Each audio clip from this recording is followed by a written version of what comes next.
मंडळी, स्वागत आहे तुमचं आपल्या व्लॉग मध्ये. गाईज, आज आपण चाललोय कुठे? आज आपण चाललोय मावळ तालुक्यातल्या अशा एका हिडन प्लेस वरती. जे तुम्ही बघितलं नसेल, तुमच्यासाठी शोधून काढलंय मी ते हिडन प्लेस. आणि एक नाही तर 2 हिडन प्लेस वरती आज आपण जाणार आहे. आज विजिट करणार आहे आपण इथे. आणि आजचा जो व्लॉग आहे तो खूप इंटरेस्टिंग होणार आहे.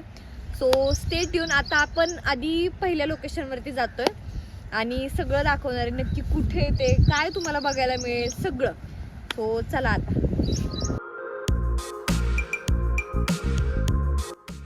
पुणे शहर मागे सोडलं की हळूहळू शहराचा आवाज कमी होतो आणि मावळची हिरवाई सुरू होते.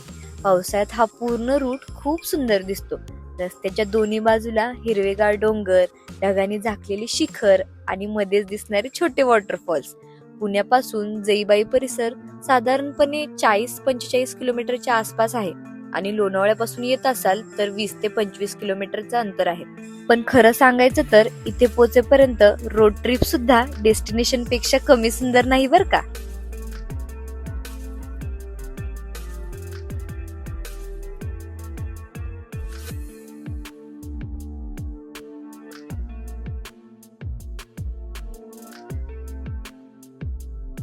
शहरापासून फार दूर न जाता अशा शांत वातावरणात काही मिनिटं घालवणं हीच या ठिकाणाची खासियत आहे.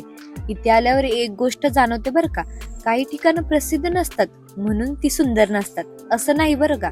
कधी कधी ती प्रसिद्ध नसतात म्हणूनच ती जास्त सुंदर असतात.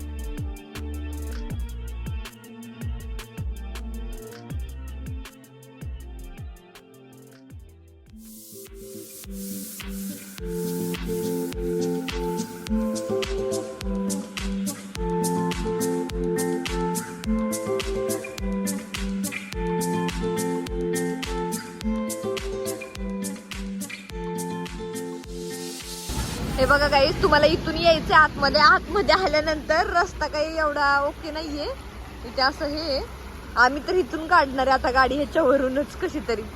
चला आता. इथं थोडं वरती गेल्यानंतर आहे रस्ता, पण इथं अजिबातच नाही, पूर्णच हे झालाय रस्ता आणि वरून हायवे गेलेला आहे. So let's go. तुझा व्हिडिओ काढतील. हे बघा आमचा बुटका माणूस.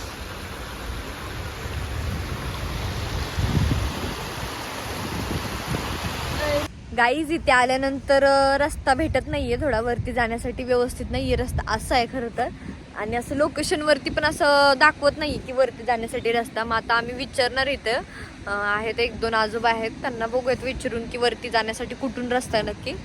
आणि मग तुम्हाला पण सांगते मी नक्की वरती कसं जायचंय ते. तर इथून तुम्ही आल्यानंतर असं मोठं पोस्टर दिसेल तुम्हाला आणि तिथूनच रस्ता आहे. खरं तर हाच रस्ता आहे वरती जाण्यासाठी. आता चला हळूहळू जाऊयात. अरे अरे अरे अरे अरे अरे अरे अरे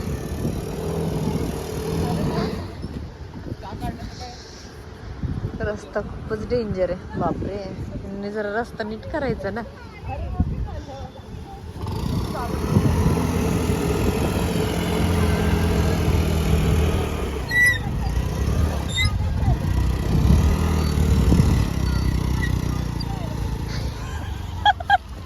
रस्ता खूप खतरनाक आहे गाईस.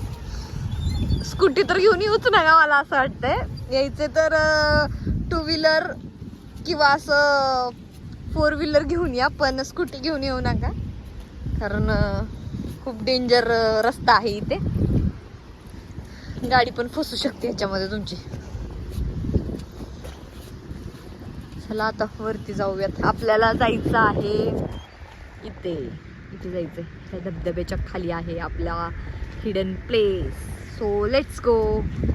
थोडं वरती आल्यानंतर बघू शकता गाईस, आपल्याला हायवे पण दिसतोय, न्यू हायवे.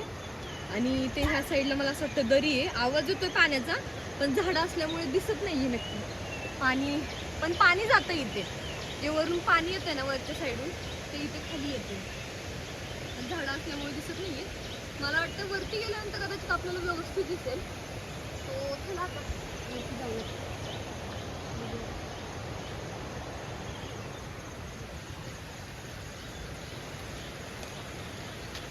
रेनकोट घातला खरं, पण पाऊसच गेला. नशीब आमचं लय भारी असं. जेव्हा आम्ही रेनकोट घालत नाही तेव्हा बरोबर पाऊस येतो, आणि आता रेनकोट घातलाय तर पाऊसच गेला आणि इतकं गरम व्हायला लागलं ना आम्हाला. बराच वेळ झाला काही चालून, काहीतरी दिसतंय शंभर, पाण्याचा आवाज तर येतोय. पोचच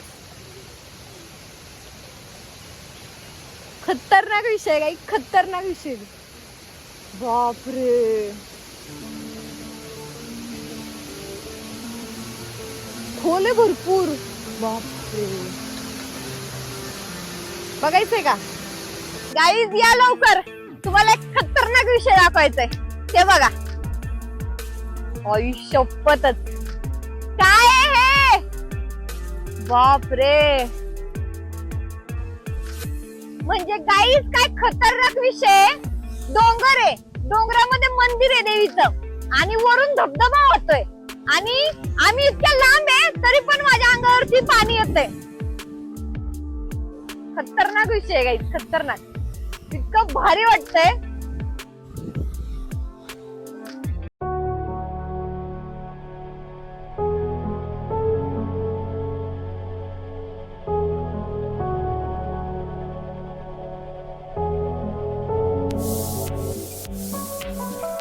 बापरे, कसलं पाणी पडतंय, काय सीन आहे हा.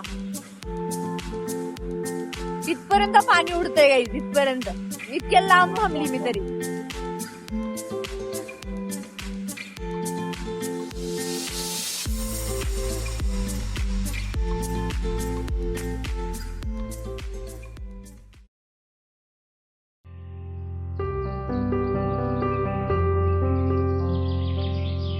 शहरापासून लांब आल्यावर मावळच्या या डोंगरांनी, या पावसाने, या वॉटरफॉलने एक गोष्ट मात्र नक्की शिकवली.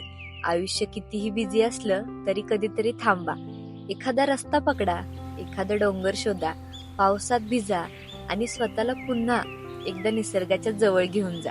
कारण काही आठवणी मोबाईलच्या गॅलरीमध्ये नसतात बरं का, त्या मनात कायमच्या साठवून राहतात. आणि कदाचित आजचा हा प्रवासही तशीच एक आठवण बनून राहील. म्हणून हा व्लॉग पूर्ण बघा.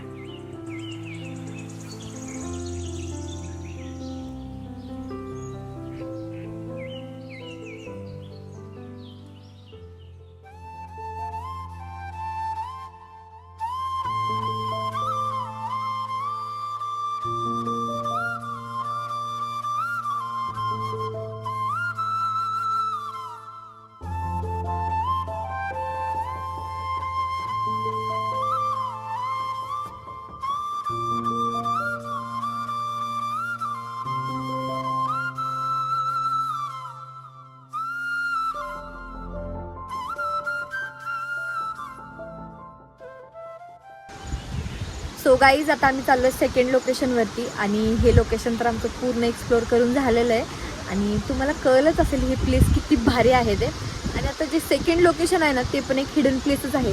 आणि हो, सर्वात महत्त्वाची गोष्ट म्हणजे हे दोन्ही प्लेस पुण्याच्या अगदी जवळ आहेत. सो तुम्ही नक्की व्हिजिट करू शकता इथे. आणि आता चला जाऊयात सेकंड लोकेशनवरती.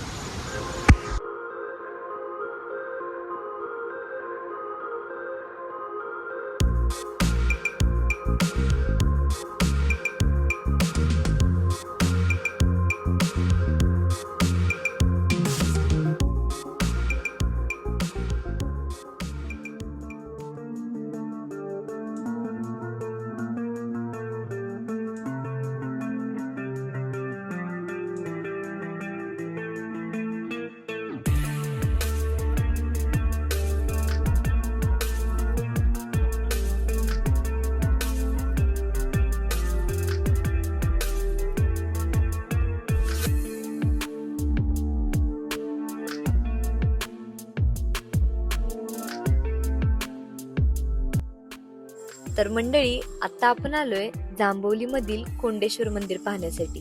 कोंडेश्वर हे भगवान शिव समर्पित प्राचीन मंदिर आहे. हे मंदिर दगडी बांधकामांसाठी ओळखले जाते, आणि परिसरात घनदाट जंगल, डोंगर आणि पावसाळ्यात वाहणारे वॉटरफॉल सुद्धा आहेत. या मंदिराचे उद्घाटन सोमवार दिनांक 5 डिसेंबर 2022 रोजी झालं होतं. गाईज, हेच होतं आपलं सेकंड हिडन लोकेशन, जे की आहे जांभवली मध्ये कोंडेश्वर मंदिर आहे. आणि आपल्या पुण्यापासून खूप जवळ आहे. आणि सगळ्यात महत्वाची गोष्ट म्हणजे मावळ तालुक्यामध्येच आहे. आणि मंदिर आतून इतकं सुंदर आहे ना. आणि आतमध्ये एक शंकराची पिंड सुद्धा आहे, ती पण तुम्हाला दाखवते या.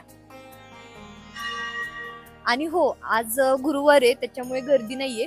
पण जर तुम्ही सॅटर्डे संडे याल ना तर इथे खूप गर्दी भेटेल तुम्हाला. बाहेर स्टॉल वगैरे पण आहेत खाण्याचे आणि खूप गोष्टी आहेत. पार्किंग वगैरेची पण सोय आहे इथे. चला आता मंदिर दाखवते तुम्हाला आतमधून.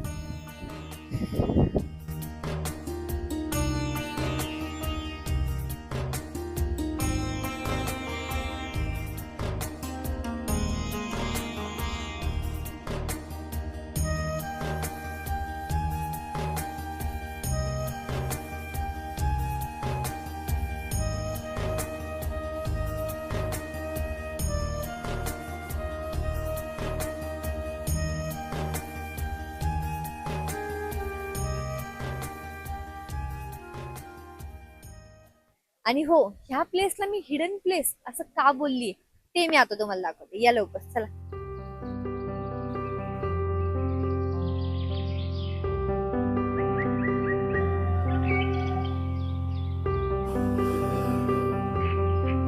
मंडळी, इथे आल्यावर खरंच असं वाटतं की आपण शहरापासून खूप दूर आलोय. पण हे ठिकाण पुण्यापासून फक्त 70 किलोमीटरच्या आसपास आहे. आणि कामशेत परिसरातून जांभवलीकडे येऊन कोंडेश्वर मंदिर आपल्याला गाठता येते. शेवटचा काही रस्ता थोडा रफ असू शकतो, त्यामुळे पावसात ड्रायव्हिंग करताना विशेष काळजी घ्या.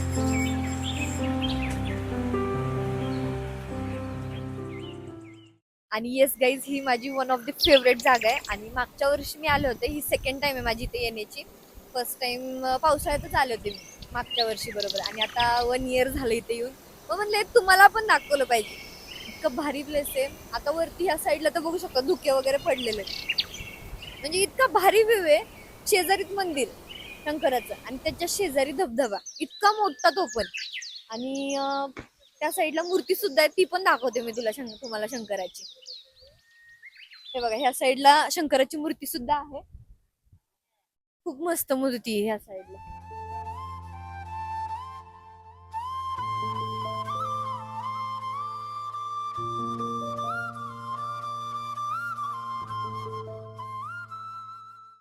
सो गाईज, आपले आजचे दोन्ही हिडन लोकेशन तुम्हाला कसं वाटले हे मला कमेंट मध्ये नक्की सांगा.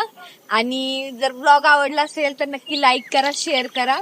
आणि असेच अजून भारी भारी व्हिडिओ जर बघायचे असतील ना तर माझ्या चॅनलला सबस्क्राईब करायला विसरू नका. Thank you for watching. बाय.